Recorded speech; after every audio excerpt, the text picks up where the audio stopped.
Hey everybody, welcome back to Learning to DIY. I'm really excited about this series, getting into the screwdriver. This is going to be part one, just the tip, where we're going to talk about just the tip of the screwdrivers, the different drive types and that sort of thing. Now there are a bunch out there, and we'll get a chart at some point to show you the different kinds of drives, and there's probably more than you can even chart. So we're going to just go over what I have in front of me, and I'll mention a couple of others because as with all screwdrivers, it has to start with the screw. Well, the screw was originally a die-cut screw. You've probably heard, if you know anything history-wise, you've probably heard of the Archimedes screw. Archimedes sort of had a lot to do with the invention of screws. It was improved to a more modern thought process in about 400 BCE by Archytas Tarentum, and he's the father of mechanics, so that's kind of exciting.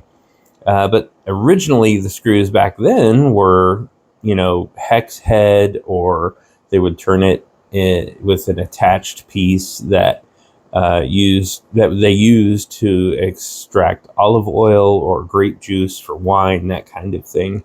But really, in the 15th century, the year, what was it? It was 1470s. It was finally used as a fastener for basically really expensive stuff at that time, guns and armor. So you'd have people with suits of armors, and it was called a turn screw. And each one was kind of custom. But at that time, they did come up with a flathead. And as you can see, this is the flathead, and you can see it's tapered. This one's really old, and it's slightly bent. I don't know if you can see that, but it is slightly bent, and the tip has been filed or ground down, and it's been chipped previously. So this one's in pretty rough shape. But typically, the more modern ones, they have a hardened tip with a different material. It is, in fact, a wedge, basically, that will go into a slot. And so that is your basic screwdriver slotted, or basically your turn screw is going to be turned with a flat head. So that's kind of where we begin, and we're going to talk a lot about durability, temperatures, conductivity, sustainability. Materials is going to be one of my favorite things. I really like talking about materials that you're going to use. And all of the ones in front of me here are metal. Now, they do make a tip that is, or like from the handle to the tip, that part is sometimes made of ceramic. They also have vinyl or plastic tip screwdrivers. And the reason that you would make one not out of metal is for conductivity purposes. So usually used for adjustments rather than prying or getting any kind of torque on it. The plastic and ceramic ones are used for electronics. If you're, from the era where they had cassette tapes, ceramic or plastic, and it was usually ceramic tip screwdrivers were used for adjustments of magnetic heads, because you didn't want any conductivity to interfere with what you were trying to do. One of the first ones after the flathead screwdriver was the Robertson screwdriver. Now, the Robertson, as you can see on this, it says R3. R3 refers to Robertson, and that gentleman did invent the Robertson bit.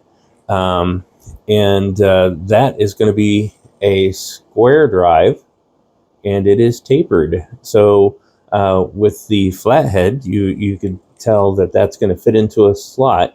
It's not really going to lock in there. It's going to slip back and forth. You're not going to be able to get any real torque on it. And if you do get torque on it, you do have a chance of slipping because there's only 2 points of contact. This allowed for 4 points of contact and it kind of locked in place with the proper fitment. And since it's tapered, you're going to have 3 different sizes of these. Is pretty much going to cover all the squares that you would use to drive something, because it's going to fit further down if the screw is not perfect. As long as the sides are equal and square, you're going to be able to drive it with a Robertson drive. And those are primarily still used in Canada, some in the UK, but for the rest of the world, most of them adopted the Phillips head screw. This was invented by a gentleman with the last name of Thompson, and Phillips took over and bought the design and worked really hard for a long period of time to make it the standard. So whereas the flathead screw may have been used on Model A's, the Robertson came along. It was used on Fords, and when you're talking about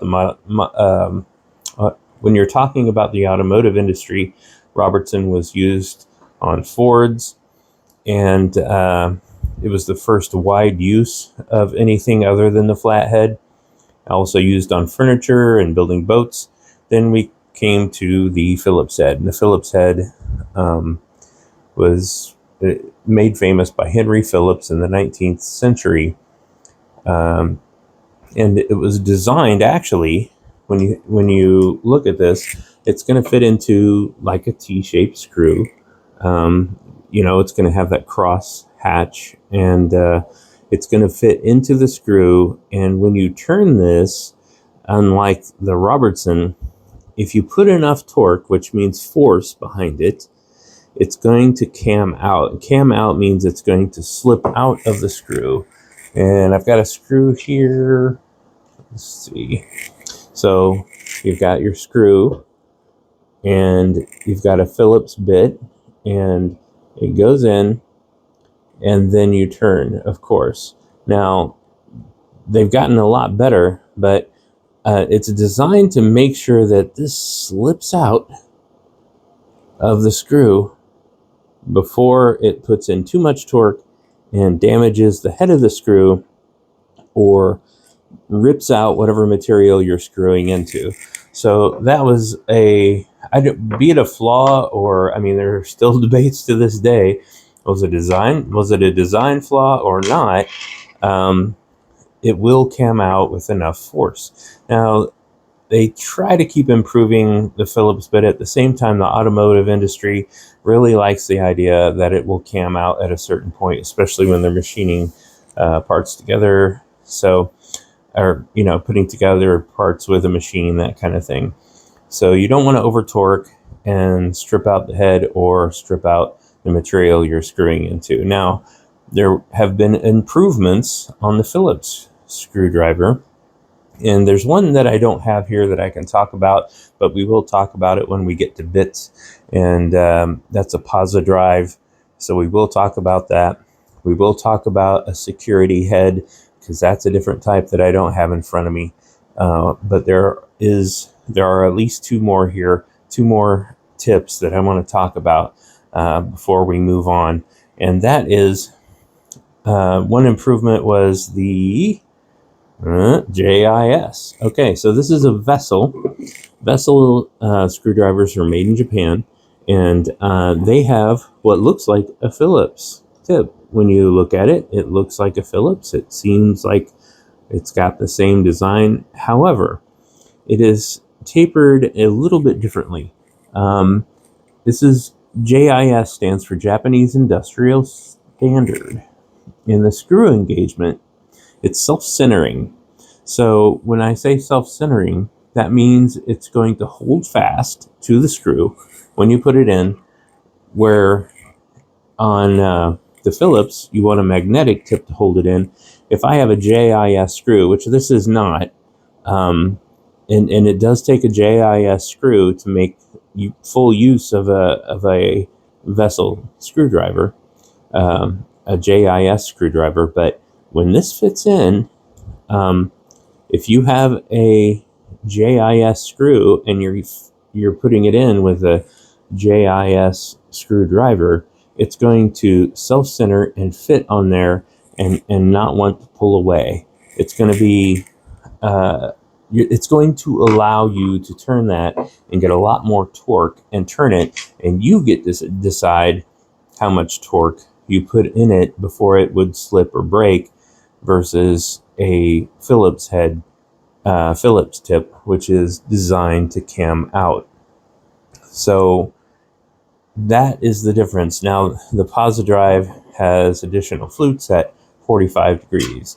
So those are the tips that we have in front of us. I will say one other thing about the history of the Phillips drive. At one point, there were additional flutes. These are flutes. So you have a blade on a flathead, just terminology is the blade, and then on a Phillips, you have a flute. So these are 4 flutes, and you have 4 points of contact. Now, moving on to the last head we're going to talk about, and you can probably see the ends. You know, these are marked with a P2. That means a Phillips 2. There's a Phillips 0, 1, 2, and 3. We talked about Robertson having 3 sizes, and Phillips has the 4 sizes. Although there is precision, we'll get to that. Anyway, I'm getting lost in the weeds here. So this is a T20. So that is a Torx bit, Torx head, Torx tip. So it's also called a star drive, and you can see the difference here. It is very cool in that you have 6 points of contact, kind of like you would with a hex, but it's really secure. It is self-centering, and you can get a lot of torque on it, and it comes in sizes from 1 to 100. And so the ones most commonly that I use are a T15, 20, and 25. In the automotive industry, you're going to see a lot more sizes. And if you go to Harbor Freight or any kind of store that has mechanical tools, you'll see sets that have this on the end, and on the other end, it'll be actually a socket. So it'll be a socket that fits onto a wrench, and then this will be on the end, because there are a lot of Torx parts, there are a lot of Torx screws in the automotive industry, and they're also used for finish work. I use Torx for wood work, but you have good torque control with this because of the 6 points of contact. So that's great. And you can see there's a huge size difference, and that's kind of where I was going earlier, because the smallest is in every set, because these are all, not all from sets, but some of these are from sets. But this is a precision tip, which means it's very tiny. And these actually have sizes, and this is a standard size. They're standard and metric in some of these things too as well. But this is another precision. This one is all kinds of beat up.